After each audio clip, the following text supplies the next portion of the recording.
हर तरफ से सीएम योगी को सियासी चैलेंज मिल रहे हैं। नया नवेले सांसद चंद्रशेखर आजाद भी अब मैदान में कूद गए हैं। वो तो सीधे तौर पर यूपी के मुख्यमंत्री योगी को जमानत उनकी जब्त कराने की बात तक कह रहे हैं। दिखाते हैं आपको।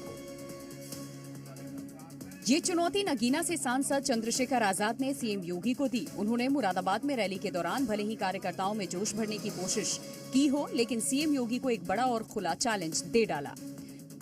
तुम तो कह रहे तुमने बहुत काम किया, तुम तो कह रहे सबका साथ निकल का विकास कर रहे हैं।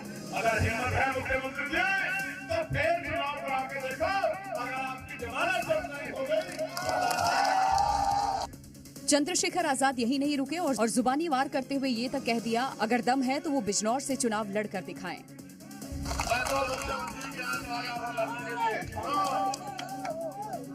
मैं तो मुख्यमंत्री को चैलेंज करने उसके यहाँ चुनाव लड़ने चला गया और मेरे यहाँ जाए लगे लोग चुनाव लड़ने 7-8 विधानसभा है। जिला बिजनौर में कोई देख के आ जाए, अगर जमानत जब्त करवा के नहीं भेजी तो हमारा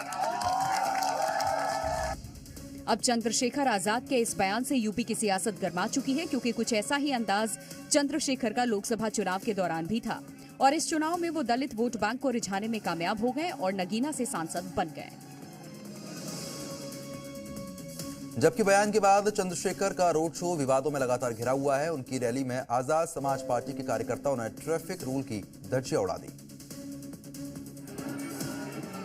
क्योंकि काफिले में आगे आगे पार्टी के अध्यक्ष चंद्रशेखर और पीछे पीछे चलती गाड़ियों पर लटके ये कार्यकर्ता कुंदरकी विधानसभा में प्रचार के लिए निकले थे।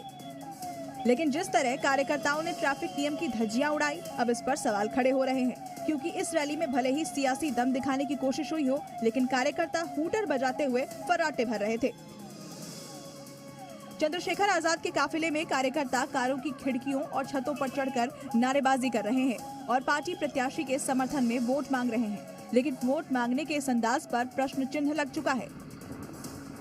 इन सबसे अलग उपचुनाव में चंद्रशेखर की एंट्री से कुंदरकी में राजनीति गरमाने लगी है, क्योंकि मुरादाबाद की इस सीट पर पहले से ही समाजवादी पार्टी और बीजेपी में आमने सामने की टक्कर है।